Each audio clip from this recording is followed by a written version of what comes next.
Saludos, esto es Conversaciones con Martín Cruz Santos, un espacio virtual para dialogar sobre temas de actualidad y proyectos culturales que se llevan a cabo en Puerto Rico y diferentes lugares del mundo. Recuerda que puedes suscribirte a nuestro canal de YouTube para que así puedas apreciar y aprender sobre los diferentes temas que trabajamos en este espacio. Hoy nuestra conversación es será uno de esos episodios que llamamos especiales. ¿Especiales por qué? Porque tratamos temas, sobre todo de carácter historiográfico y educativo, que tienen una gran pertinencia. En nuestro caso, en nuestro día, vamos a tener la oportunidad de dialogar con el doctor Félix Vladimir Arroyo Ríos, quien es historiador, profesor, investigador y autor puertorriqueño.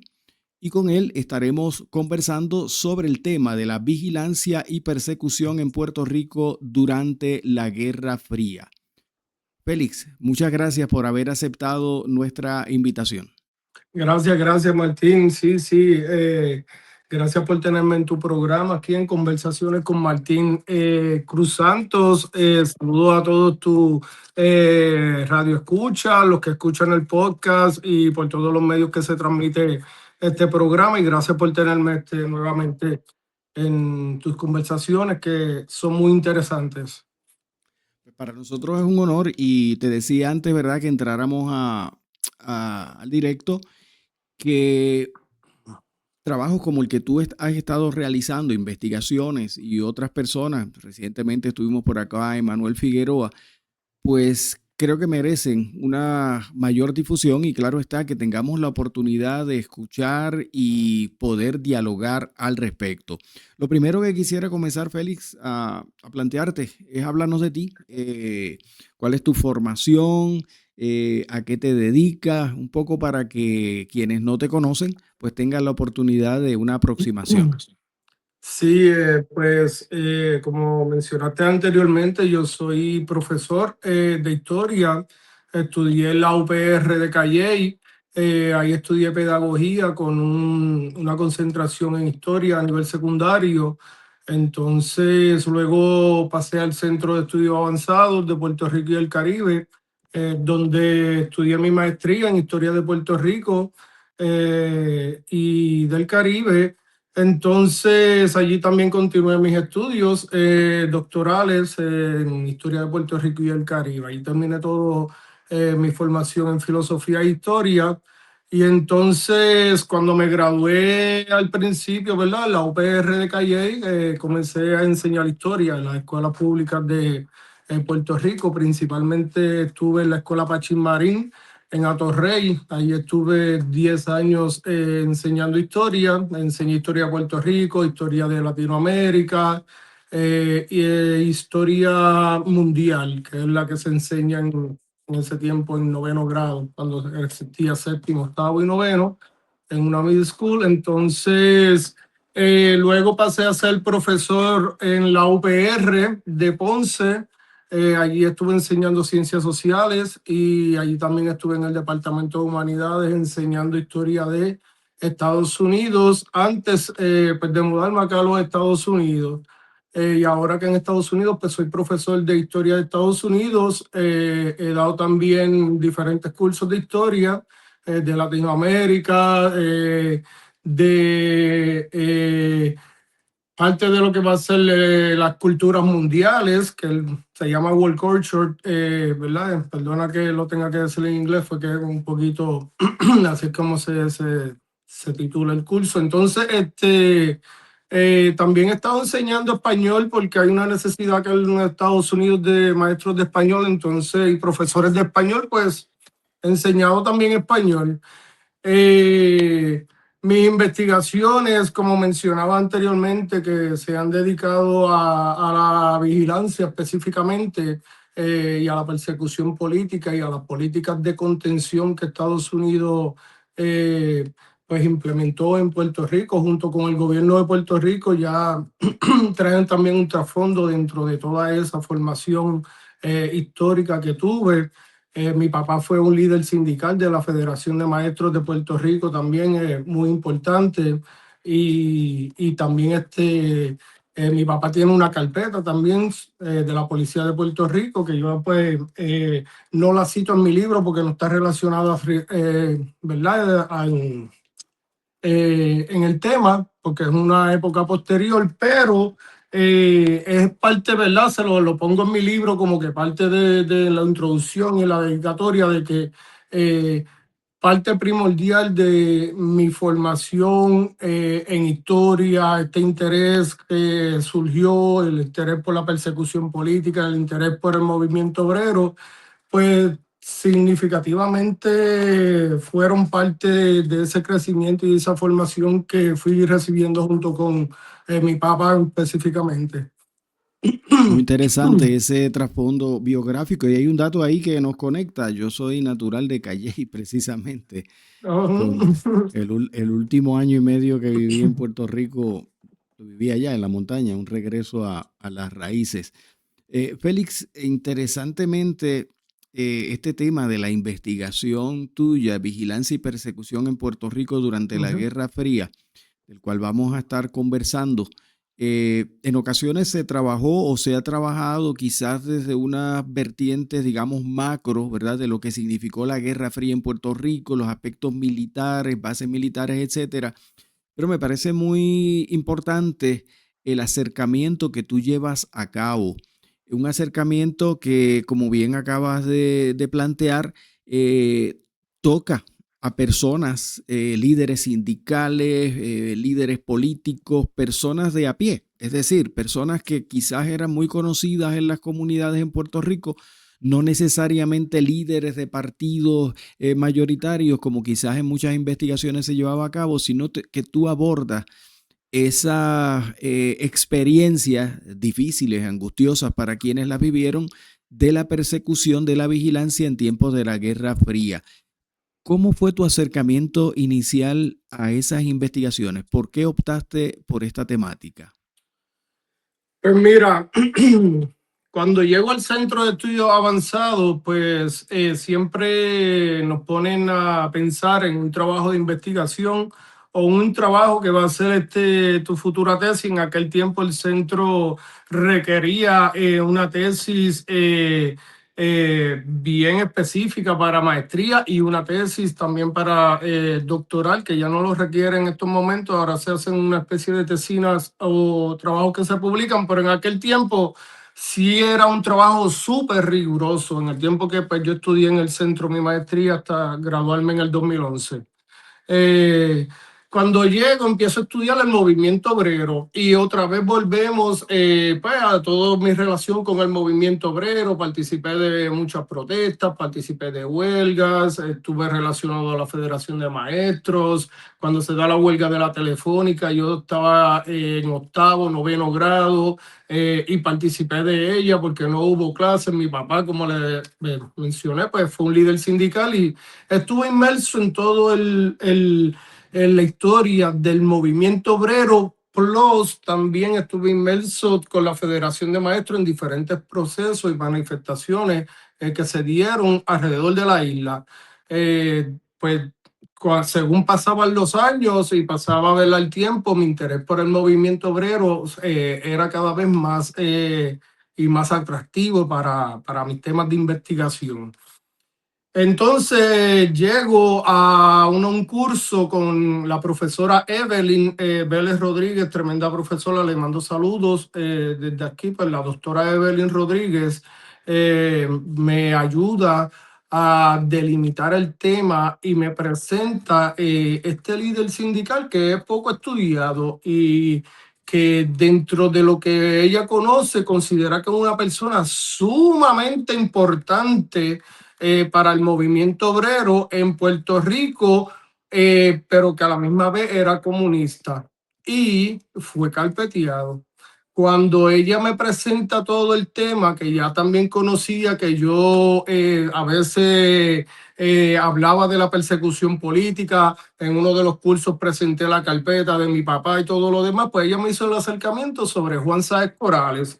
Y ahí yo empiezo a investigar a Juan Sáez Corales como un líder sindical, primero, y un miembro fundador del Partido Comunista de Puerto Rico, y a la misma vez pues la persecución política que se llevó a cabo hacia su persona desde el 1940, fue los documentos que tengo de la carpeta de él por orden específicamente de Estados Unidos de Hoover. Entonces, por esa orden del FBI que llega a Puerto Rico, empieza la policía a perseguir a diferentes líderes sindicales y a diferentes líderes del Partido Comunista, porque la lista pues menciona a otras personas también, pero yo me concentré primero con Juan Sáez Corrales. Pues, y de ahí sale toda esta investigación de años y años en archivos, buscando documentos, logro contactar a los familiares, luego logro tener las carpetas de la Policía de Puerto Rico, el archivo del FBI que está en el Capitolio de Puerto Rico, hay una oficina en el Senado donde tienen todos los documentos que levantó durante la persecución política el FBI en Puerto Rico. Ahí están los de Luis Muñoz Marín, están los de Pedro Albizu Campos, están los del Partido Nacionalista y están los del Partido Comunista, están los del Partido Independentista, la FUPI, diferentes movimientos. Pues ahí también fui a hacer una investigación, vi casi todas las carpetas y tuve un montón de acceso, un montón de documentos increíbles. Entonces, también estuve investigando en el Departamento del Trabajo, busqué algunos convenios colectivos que se lograban firmar para esa época, y así fui hilvanando poco a poco y delimitando la tesis que se va a hacer para maestría. Ese proceso duró desde el 2007, 2008 hasta el 2011. Así sale la tesis de maestría de Juan Sáez Corrales, un líder obrero en la época de represión política en Puerto Rico, de 1945 al 54. Hoy día esa tesis se convirtió en este libro, que es Juan Sáez Corrales, La Voz Prohibida. Cuando estudio todos los documentos, tengo acceso a muchos de los líderes sindicales, muchos de los líderes del Partido Comunista, el Comité Central, cómo se desarrolló todo un andamiaje de persecución en Puerto Rico, que poco a poco, específicamente el Partido Comunista, que es donde me concentro, que poco a poco fueron conectando otros temas que fui desarrollando en mi tesis de doctoral, donde me concentro específicamente en el Comité Central del Partido Comunista Puertorriqueño para la época del 1953 al 60. Así comenzó primero, ¿verdad?, la investigación antes de que la ampliara hasta el 1945, o la comenzara en el 1945. Pues un tema me conectaba con el otro, como que empecé primero por un líder sindical poco estudiado, que viene a salir esta tesis, se viene a publicar ahora en el 2026, 15 años después, y todavía sigue teniendo una vigencia de que mucha gente no conoce quién fue Juan Sáez Corrales. Juan Sáez Corrales, pues, y vamos a entrar, ¿verdad?, en más detalle. Fue un líder sindical que se enfrentó a diferentes leyes, se enfrentó al sistema, participó en elecciones, y la persecución que recibió fue una de las más grandes que un líder sindical para esa época pudo haber recibido. Y pues, como mencionabas al principio, la misma historiografía habla en un macro, no habla en un micro. Entonces, de ahí fue, siempre vamos al subalterno. Con mi formación íbamos al subalterno, a esos personajes poco estudiados, esos líderes obreros, reprimidos, porque hay una historia que contar que la historia oficial y el poder, pues no quiere que se sepa. Entonces, dentro de toda esa formación que yo estoy recibiendo en el Centro de Estudios Avanzados, con los profesores, lo que estoy investigando, pues fueron los que llevaron a cabo prácticamente,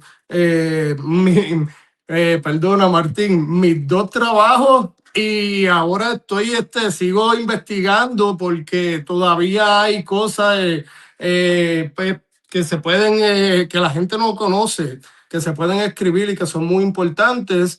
Así es que sigo investigando sobre este tema porque tengo un trabajo muy interesante también que espero que salga pronto. Así que el tema no se ha acabado. Ahora mismo estamos pues promocionando, ¿verdad? Estos ejemplares que son la voz prohibida de Juan Sáenz Corales y la sombra del comunismo, pero a la misma vez el tema lo seguimos ampliando y seguimos investigando. Muy importante el planteamiento que hace sobre esa búsqueda, ¿verdad? De darle voz, de rescatar la memoria de los subalternos.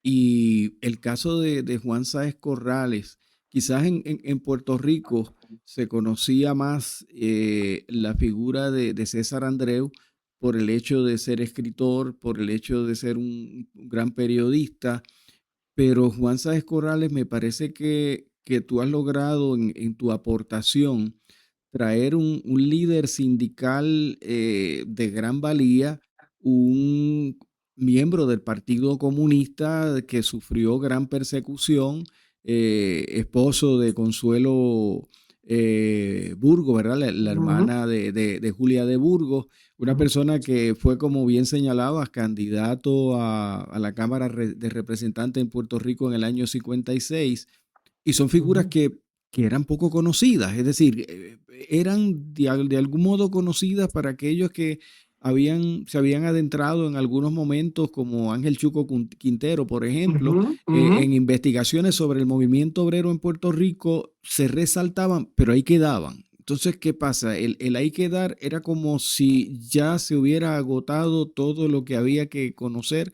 sobre la figura de Juan Sáez Corrales, mientras que otros han venido, como es tu caso, a traer a la luz pública, ¿verdad? Y todavía con otras líneas de investigación que muy probablemente surjan a partir de lo que tú has hecho y poder decir, pues miren, aquí hay tela para cortar. Es decir, lo que se ha dicho hasta el momento no es todo lo que hay que rescatar en la memoria histórica de estas personas. Y te quisiera preguntar, de esos hallazgos que has tenido y que pues han producido estos libros que vemos en pantalla y otras obras y otros trabajos que has publicado por otros medios, ¿cuál tú dirías son esos hallazgos de mayor relevancia que tuvieron una influencia en ti como para decidir darle continuidad a estas investigaciones temáticas?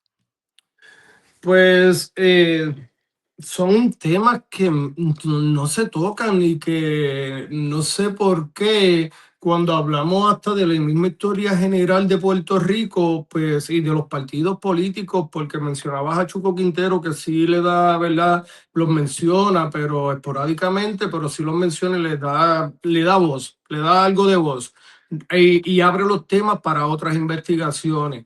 Pero a la misma vez, cuando vemos otros libros, hasta los mismos libros de los partidos políticos en Puerto Rico que hay hasta hoy día, no tocan el tema con seriedad del Partido Comunista Puertorriqueño por diferentes razones que puede ser entendible, entre una de ellas la misma persecución, el mismo miedo comunista, a lo mejor no quieren hablarlo, tocar ese tema y lo tocan esporádicamente.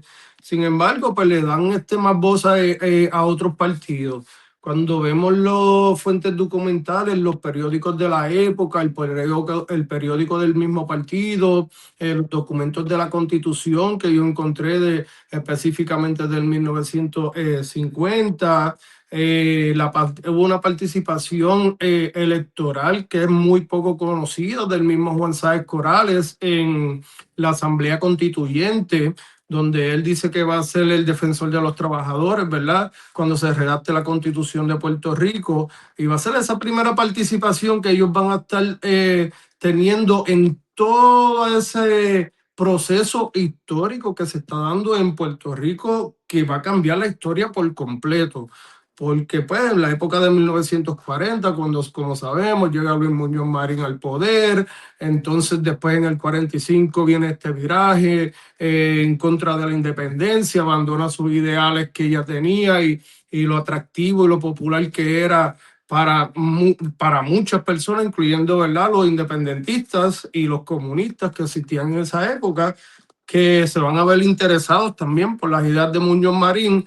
Pues dentro de todo ese proceso que se está dando, se acaba la Segunda Guerra Mundial, comienza la Guerra Fría en 1947, Puerto Rico tiene su primer gobernador, después continúa este proceso de descolonización de Puerto Rico y se pone en marcha lo que después va, ¿verdad?, a ser el Estado Libre Asociado de Puerto Rico. Pues empieza a desarrollarse toda esa idea y cuando se da la Asamblea Constituyente, se escogen los miembros que van a redactar la Constitución. Pues Juan Sáenz Corrales va a participar en esas elecciones, sus votos no se van a contar.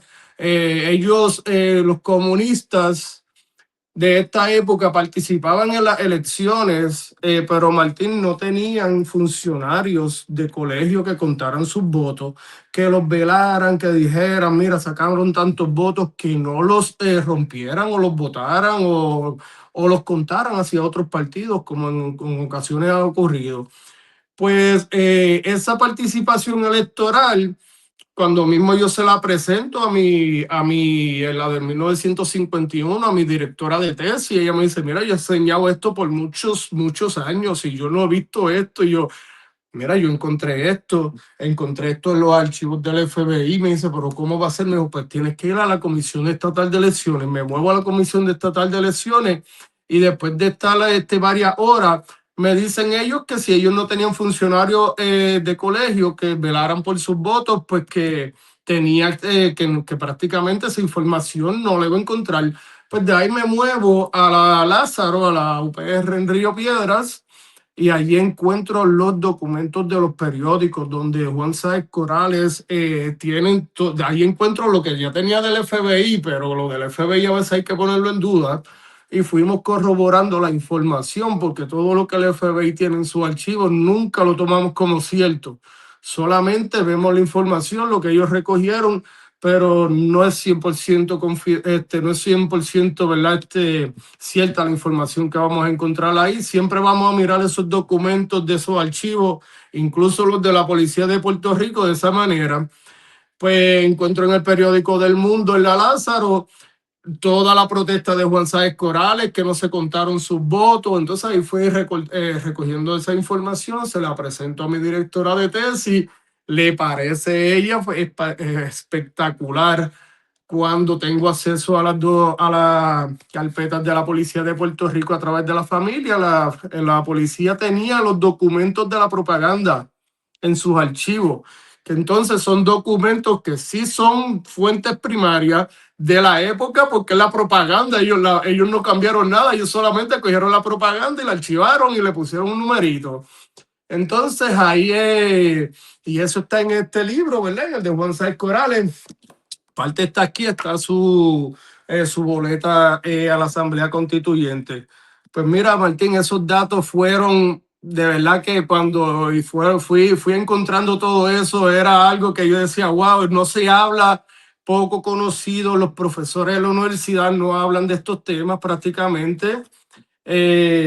Y pues yo soy un apasionado ya por la historia anteriormente y el proceso investigativo, y pues ahí continué toda esa investigación que fue bien bonita. La hice de verdad. Siempre uno tiene como que cosas que dice, wow, voy a hacer una tesis doctoral, y hay gente o de maestría como que se le hace difícil, que van. En mi caso, pues fue algo bien gratificante. Según pasaba el proceso, me iba interesando más, y fue algo wow, que hasta hoy día, 15 años después, mira, estamos hablando de Juan Sáenz Corrales, y sé que cuando la gente vea los documentos, vea la persecución que recibió, vea el impacto que tuvo en su familia, y que a pesar de todo eso, continuó el 1 de mayo, todos los 1 de mayo tenía una participación en un programa de radio, que también recogimos gran parte, ¿verdad?, de los discursos que tuvo. Tuvo discursos en el Grito de Lares también. Y toda esa información que fuimos encontrando sobre Juan Sáenz Corrales, pues era tan poco conocida pues yo decidí continuar con el tema.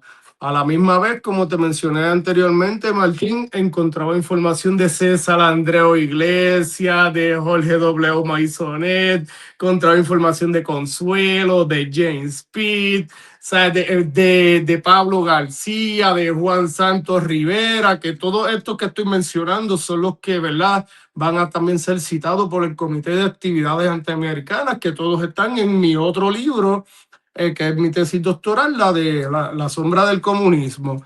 Pues todos estos personajes tienen una historia que contar. El compañero y colega Emanuel, que acaba de publicar otro libro de la historia del comunismo en Puerto Rico, muy interesante, muy detallado, va entrando ya en muchos de los detalles de muchos de los personajes. Su libro llega hasta el 1945 y los míos prácticamente empiezan en el 1945. Él va mucho a la historia de cada uno y del partido en general y de todo el proceso y los debates que se dieron internos, pero sin embargo, pues yo, aunque pensiono parte de eso, me enfoco más a cómo el poder y el Estado desarrolló los mecanismos de persecución que desarrolló, ¿verdad?, contra todos estos líderes comunistas.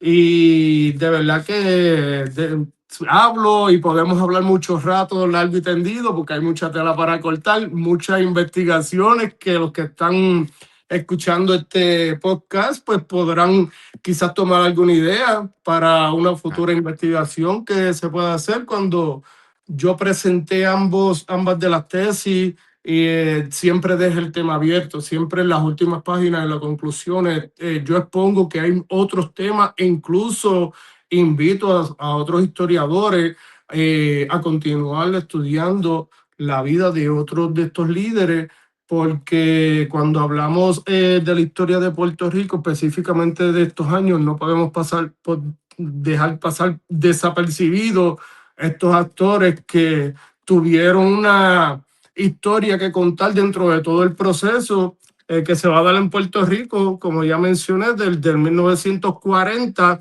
hasta el 1960, donde yo llego, ¿verdad? Por el proceso donde se funda el Estado Libre Asociado de Puerto Rico.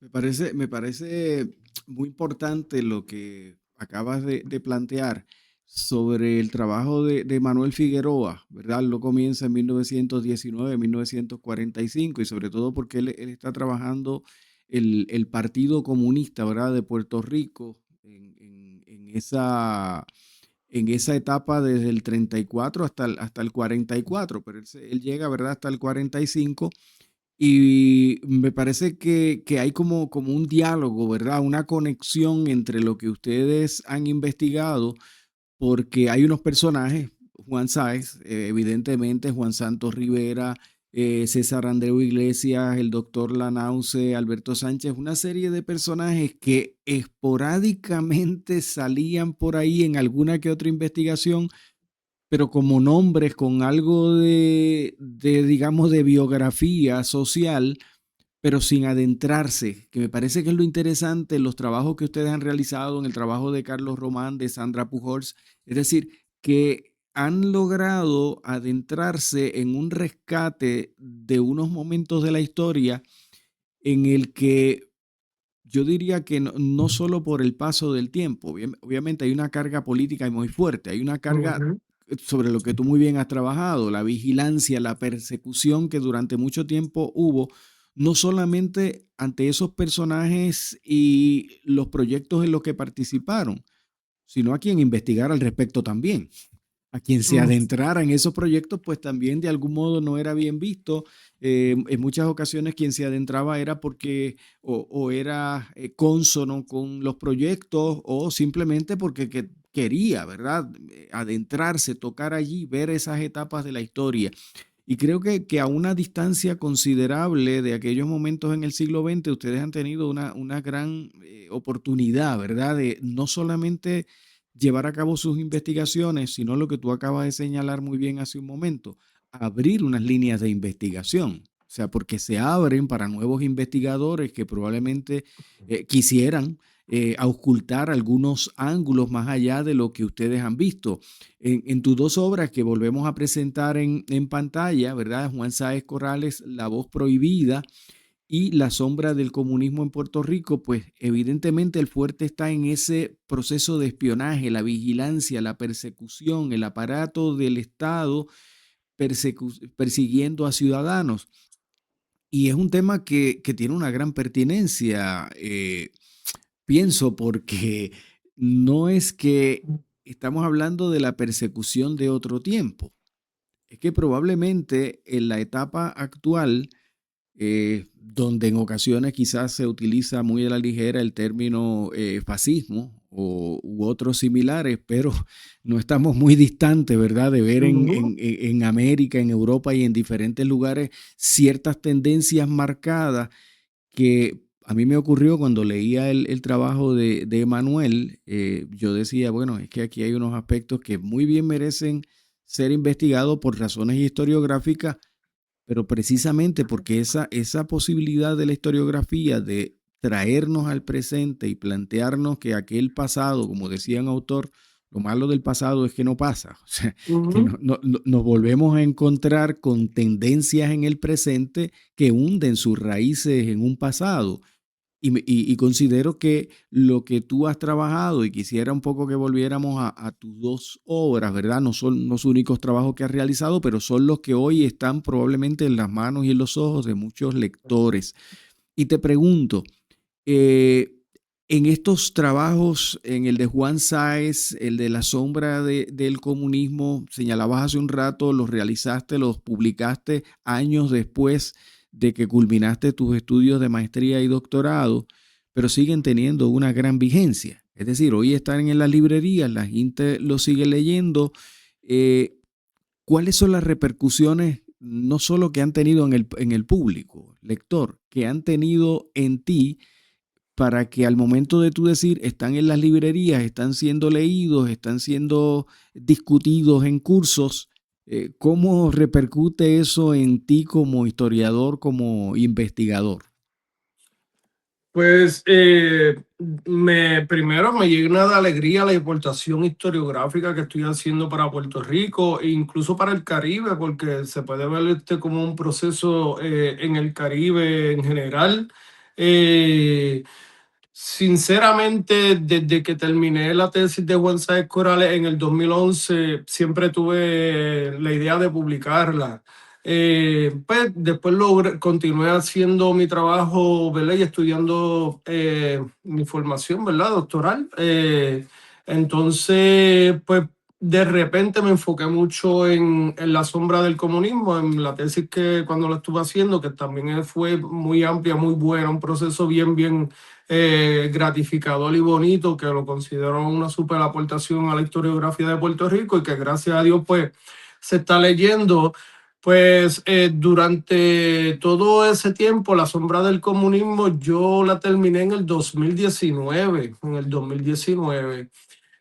Pues durante ese tiempo pasaron muchas cosas, vino el COVID, vino mucho, ¿verdad? Mucha turbulencia. Entonces me mudé, me había mudado a los Estados Unidos, estaba en un proceso de mudanza.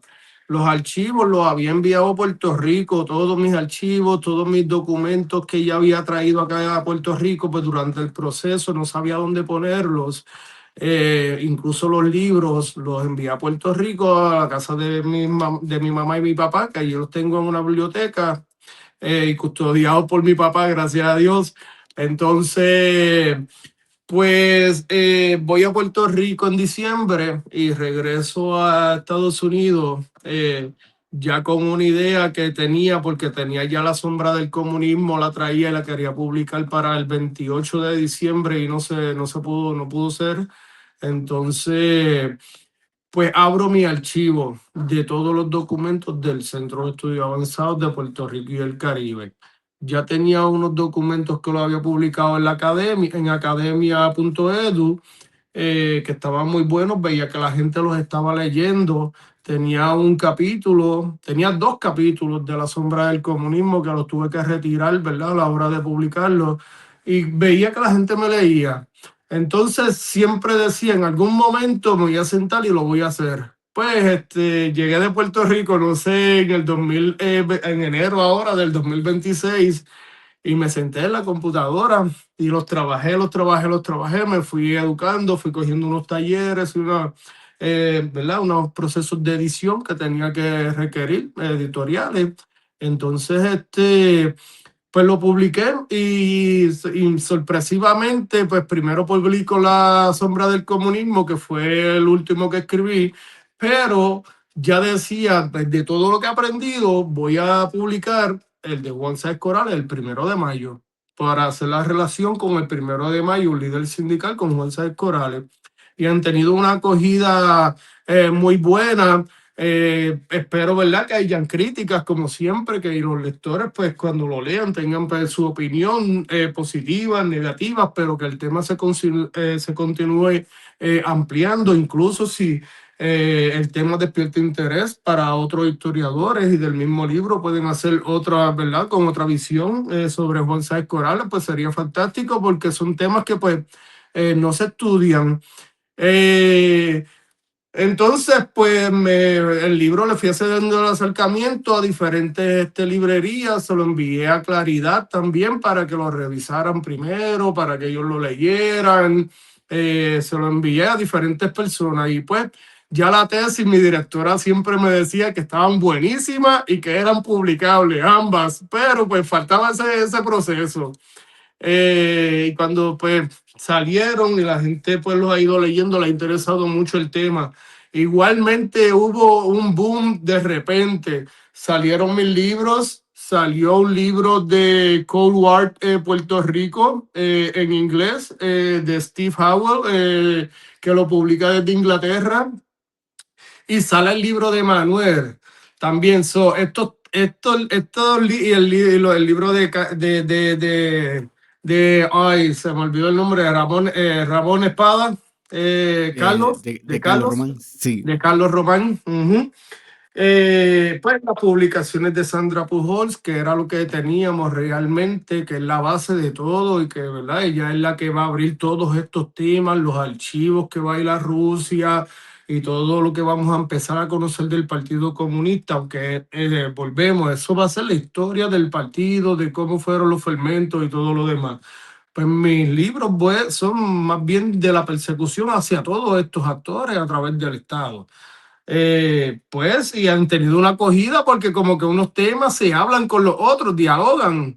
Entonces, también el lector se ha visto pues muy interesado en el proceso mismo político. No se sabía, no sé, mucha gente no tiene la idea de que el Partido Comunista participó en elecciones, que participó en la Asamblea Constituyente, que después tuvo a Deusdit Marrero en 1952 como candidato y que después tuvo a Juan Sáenz Corales con Pablo García en 1956 como candidatos, y que tienen campañas políticas y que visitaban los pueblos y que daban discursos, pues dentro de la persecución política también que había para ese momento, hacer este tipo de actividades. Me imagino que era bueno, bien peligrosa, porque sabemos muchas cosas que ocurrieron. Fue una época donde tenías que ser valiente, ¿verdad?, para ser comunista y atreverte a hacer muchas de estas cosas que estos actores hicieron.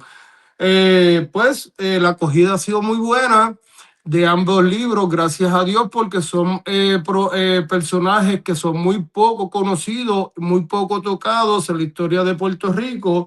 Y además de eso, yo expongo, ¿verdad?, en otros trabajos que he publicado en diferentes plataformas, que la Guerra Fría Estados Unidos la terminó, pero realmente no terminó. Entre una de las cosas que expongo, el miedo comunista sigue estando ahí, los ataques recientes a Venezuela, los ataques recientes a Cuba.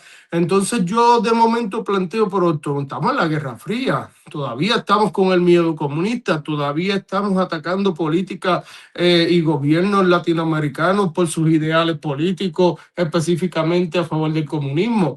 Pues sí, todavía sigue habiendo un miedo, ¿verdad?, hacia el comunismo. desde el punto de vista de los Estados Unidos. Así que esos temas que a veces son quisquillosos, como lo decimos, ¿verdad? Acá en la jerga de Puerto Rico, pues siguen estando vigentes. Y entre una de las cosas que es de mi opinión, que pues los libros han tenido ese impacto, ha sido pues precisamente esa. Y son temas muy poco estudiados, hacen una aportación, la gente conoce más de historia de Puerto Rico que no sabía, de procesos electorales, de procesos políticos y pues obviamente de la persecución que se desarrolló con todas sus leyes, específicamente la ley Tafali, que es la que van, ¿verdad?, a usar contra el movimiento obrero, la ley de la mordaza, que es la ley que va a desarrollar Puerto Rico, que va a ser prácticamente una copia de la ley Smith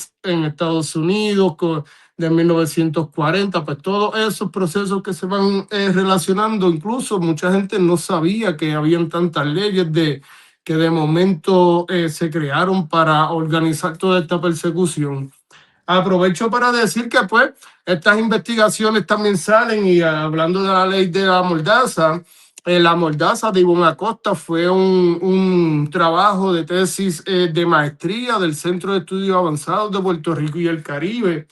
A veces hablar de estos temas también tienes que ser valiente, Martín. No creas que cuando me pongo a estudiar estos temas y a publicar este tipo de temas como ahora, a veces pienso que, ¿verdad?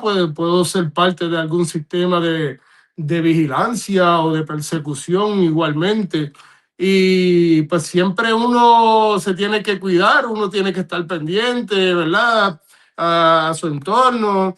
Pero sí hay que ser valiente para poder atreverse a hacer este tipo de publicación, insertarse en este tipo de discusión, pararse en público, defender una opinión o la otra, o simplemente presentar el trabajo y que la persona pues cree su propia opinión. Y en ese sentido, cuando yo presento mis trabajos, también dejo la puerta abierta para que la misma persona, el mismo lector, pues cree su propia opinión. Entonces yo creo que pues eso ha sido una de las grandes fortalezas que ha tenido ambas obras y por eso ha tenido una muy buena acogida. Sí, de hecho, hay algo que me parece pertinente de resaltar en lo que estamos conversando y planteaste, es esa posibilidad que tuviste y que tuvo Emanuel también, Carlos, de investigar en archivos del FBI, de la policía, que como bien señala, pues hay que contrastarlos, es decir, hay que contrastarlo con otras fuentes, pero si algo deja en evidencia es cuán intensa fue esa persecución. O sea, cómo aspectos tan quizás cotidianos, dónde estuvo esta persona el día de ayer o qué literatura lee, con qué persona se junta, todo eso se puede encontrar en los informes de esos archivos. Es decir, nos deja saber hasta qué punto llegaban, que incluso cuando se trabajó en Puerto Rico, si recordarás el tema de las carpetas, y tu papá obviamente me menciona que tuvo una de esas carpetas, allí en ocasiones se encontraban fotografías que las personas habían llevado para renovar una licencia en el Departamento de Transportación y Vías Públicas o para una solicitud de empleo, y todas esas agencias estaban conectadas en el mismo aparato de vigilancia y de persecución. Entonces me parece sumamente interesante e importante el que estos archivos hoy estén abiertos y que puedan estudiarse, investigarse, contrastarse esas fuentes, porque nos dejan con, yo diría que muy, muy gran claridad, cuán terrible, cuán angustiosa, pensando en lo que significó para personas que perdieron sus empleos, personas que fueron desterradas, personas que padecieron de su salud mental precisamente a causa de esas persecuciones, y que esos aportes historiográficos que tú has hecho, que has realizado, enfocado en esa vigilancia y persecución, pues me parece que deben arrojar gran claridad para conocer épocas muy oscuras en la historia de Puerto Rico, pero que no son épocas pasadas. Es decir, son épocas que todavía, como tú bien acabas de mencionar varios ejemplos, están ahí y que abren las posibilidades de líneas de investigación. Y es esa la próxima pregunta que quiero formularte. Sé que eres un apasionado del tema y que tienes múltiples responsabilidades como educador también, pero ¿cuáles son esas líneas que hoy estás ocultando? ¿En qué te ocupas hoy día en esos ángulos de probable investigación y publicaciones que tal vez podamos leer de tu parte mañana? Pues estoy haciendo una investigación específicamente sobre la ley de control del comunismo del 1954 que va a poner Eisenhower, ¿verdad?, en marcha durante la administración de Dwight Eisenhower, junto con Hoover, obviamente, porque pues Hoover va a ser el director del FBI, pero va a ser uno de los encargados de la persecución política hacia el Partido Comunista, tanto en Estados Unidos como en Puerto Rico directamente, y en otros lugares, como pasó en el caso de Guatemala, que también van a tener injerencia en diferentes países de Latinoamérica. Pues específicamente lo que quiero, ¿verdad?, contrastar con este trabajo es cómo se desarrolla todo un sistema, como acabas de mencionar, tan amplio en Puerto Rico, pero tan y tan amplio, una documentación en los archivos del FBI que es abrupta, es demasiada documentación que levantar todo ese proceso de documentación requirió una inversión en agentes, en espías, cuantiosa. Entonces, como menciona Emanuel, 600 comunistas en su etapa más alta. Yo menciono que no eran más de 1000. Manuel lo trata, ¿verdad?, que tiene mucha documentación y que está trabajando el partido. Dice que en su etapa más álgida, llegaron a algunos 600 comunistas. Pues estas 600 personas que se van a dividir, porque el partido se divide en 1940, 44 y se refunda en el 46, prácticamente pues son poquitas personas, diríamos, ¿verdad?, en términos generales. ¿Por qué el FBI desarrolló, y la policía de Puerto Rico, una persecución tan y tan amplia? ¿A qué se debían? Puerto Rico servía como un laboratorio para espías, realmente aplicaban las leyes, realmente sí existía el miedo, pero realmente estas personas le preocupaban con un carácter tan grandes de que pudieran tener alguna injerencia o tomar el poder político en Puerto Rico como tal, porque cuando venimos a ver, no era un grupo mayoritario. No, realmente necesitaban todavía trabajar muchísimas áreas para entonces tener un éxito a través del proceso electoral. Sin embargo, cuando yo veo toda la documentación, entre una de las cosas que yo digo, pues mira, se implanta la ley del control del comunismo y esta ley va a decir ahora que cualquier persona que conozca o tenga o sepa algo sobre algún comunista y no lo diga, también va a ser enjuiciado. O sea que si yo soy tu vecino, yo a lo mejor digo, mira, pues a lo mejor él es comunista y nadie me pregunta nada, pues yo no digo nada. Pues yo, por no decir nada, pues también voy a tener un problema. Puedo ser enjuiciado, puedo ir preso en ese momento con las leyes que habían. Entonces, pues, esa época de Eisenhower, de Hoover y cómo se implanta la ley del control del comunismo, encuentro que en Estados Unidos no era algo como que dijeran, era como que tú me dices eso, así que si yo sé que alguien es comunista y por yo no decir nada yo voy a tener un problema. Era como que un chiste para algunas personas en los Estados Unidos, ¿me entiendes? Pero en Puerto Rico, cuando tú vas a los documentos, por ejemplo, yo tengo la carpeta del Archivo General de Puerto Rico de Jorge W. Maisonet, que es de Guayanilla, y iban al trabajo de los vecinos, no los entrevistaban en la casa, iban directamente al trabajo. le ponían como la ley, ¿verdad? Y decían, y si tú tienes alguna información y tú no nos la dices, esta información, tú también puedes ser enjuiciado. Pues cuando yo veo toda la información y todo este sistema de andamiaje, pues ya yo trabajo la ley del control del comunismo, pues me sigue interesando mucho el tema. Sale el libro también de Manuel, que ahora va a ser una muy buena aportación porque va a cubrir unas bases precisamente de 1934, que ya yo sabía y tenía algún tipo de documentación, pero que no la había ampliado como lo hizo Manuel en su tesis, ¿verdad? Que lo felicito. Está muy buena, tengo el libro, lo leí el libro, es una referencia que yo diría que va a ser una referencia para la historia de Puerto Rico, la historia de los partidos por largo tiempo, si no por siempre. Igual que pues los libros míos también van a hacer esa aportación, la gente pues, quizá va a interesar de uno al otro. Pues también tengo esa investigación ahora mismo, que se va a titular así mismo entre Eisenhower y Hoover against Puerto Rico, ambos en contra de Puerto Rico, cómo implementaron eso en Puerto Rico, por qué se levantó tanta documentación.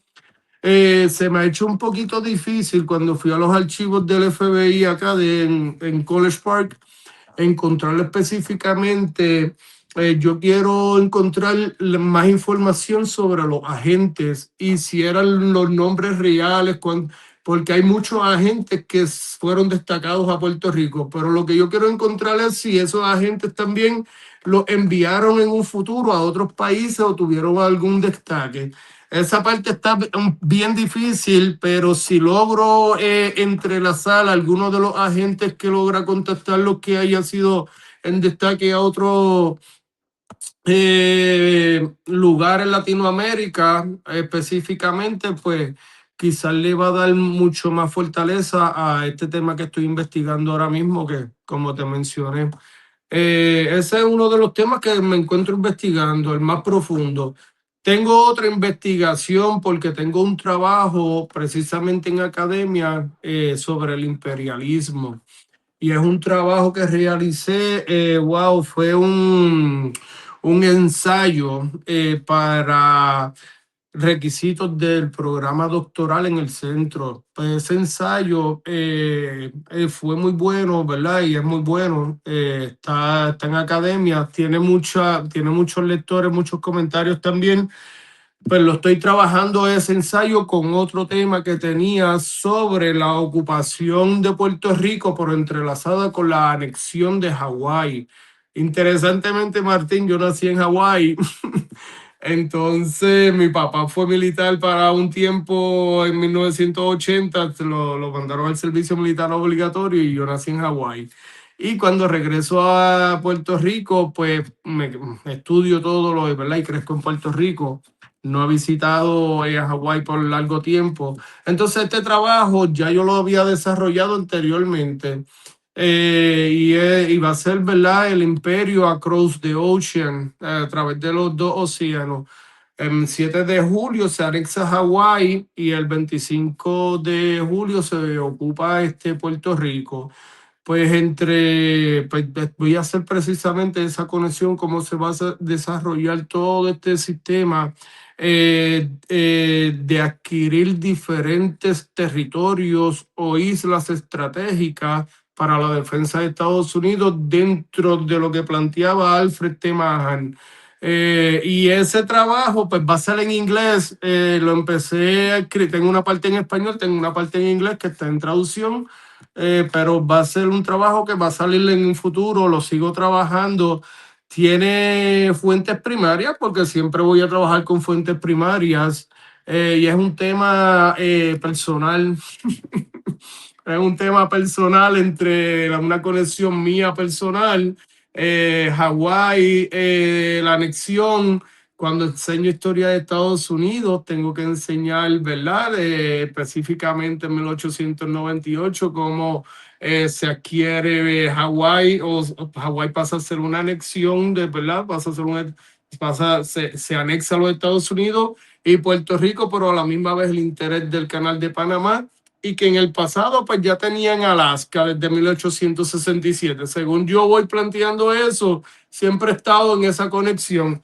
Pues tengo un trabajo, un capítulo escrito ya, específicamente de la parte de Hawái, y el otro que es el capítulo que estoy trabajando actualmente es sobre el imperialismo y en Puerto Rico, que ya también está bastante adelantado, pero son temas que yo no empecé hoy. Está bien, Martín, son temas que a veces la gente ve, diantre, pero ¿cómo estás escribiendo todo esto? Pues mira, es que como te dije, fue yo cuando regresé de Puerto Rico, traje mi disco duro con todos mis trabajos de maestría, que yo no hacía de los mismos temas a veces, cogía otros temas y me ponía a investigar de otros temas.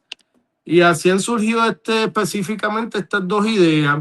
Así que sí, voy a seguir investigando el Partido Comunista de Puerto Rico y voy a seguir investigando las políticas específicamente de Eisenhower en 1954 con la ley de el control del comunismo y cómo se aplica en Puerto Rico. Y el trabajo que te acabo de hablar sobre el imperialismo estadounidense. Quizá un tema no se aleja del otro todavía, así como que bien marcado, pero son temas que hasta hoy día están vigentes ambos, porque el tema de Hawái con Puerto Rico, Donald Trump ahora quiere adquirir Groenlandia. Entonces, dentro de la política de Alfred T. Mahan, que lo mencioné hace un rato, en 1867 se adquiere Alaska, que era una de sus teorías, Hawái, el Canal de Panamá, Puerto Rico y Groenlandia, que también ellos ya tienen unas bases militares. Son esta política imperialista, esta política de protección también, de adquirir más territorio, sigue estando vigente. Donald Trump acaba de poner las dos políticas como que vigentes, el imperialismo estadounidense, igual la persecución política hacia los comunistas. Y pues son temas que me apasionan. Muy significativo las líneas de investigación que estás llevando a cabo y deseamos el mayor de los éxitos y que en el futuro podamos leer esas publicaciones. Félix, por favor, si puedes informarle a nuestros lectores en qué librerías pueden adquirir estos trabajos que, como hemos dicho, has publicado y que están teniendo una gran acogida. Pues mira, la pueden adquirir en las librerías en Puerto Rico y pueden llamar. Ellos están haciendo también envíos, específicamente a la librería Laberinto, El Candil y Claridad, que hoy mismo, después de varias conversaciones, pues acaban de recibir también el libro y es parte de es parte de, ¿verdad? De sus libros que tienen allí en la tienda, en Claritienda. Igualmente pueden adquirirlos a través de Amazon, está disponible en Amazon. Si tienen la facilidad también de comprarlo a través de Amazon, pues se hace el envío hacia cualquier parte en Puerto Rico, Estados Unidos y otras partes también del mundo. Creo que también están haciendo los envíos a Colombia y a diferentes partes. Y personalmente también me pueden contactar en mis redes sociales, me pueden escribir a mi inbox si quieren, ¿verdad? Alguna dedicación o si independientemente me quieren contactar, pues para que yo se los, ¿verdad? Les dedique el libro y se los envíe, pues, perdón, también lo pueden hacer de esa manera. Nos pueden visitar también en nuestra página www.brainalternative.com. Allí van a encontrar más de lo que hacemos, ¿verdad? De lo que yo hago específicamente sobre investigaciones. Ahí puedo ayudar a otras personas en diferentes investigaciones igualmente, en diferentes archivos que necesitan visitar o que necesitan documentos.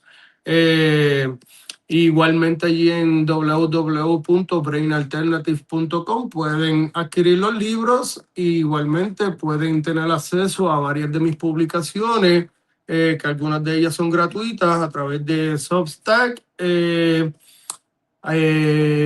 y academia.com. Sí. Estamos en casi todos los lugares y vamos a estar en la Norberto González pronto y vamos a estar en Bookmark también pronto. Ok, Martín, sé que seguimos conversando. Los libros han tenido muy buena acogida. Ahora en Puerto Rico empiezan las clases este semestre y esperamos, ¿verdad?, que esos profesores que han tenido la oportunidad de pues ya leer el libro y de tener algunos comentarios, pues quizás los puedan tener como alguna de sus opciones de lectura en algunos de sus cursos.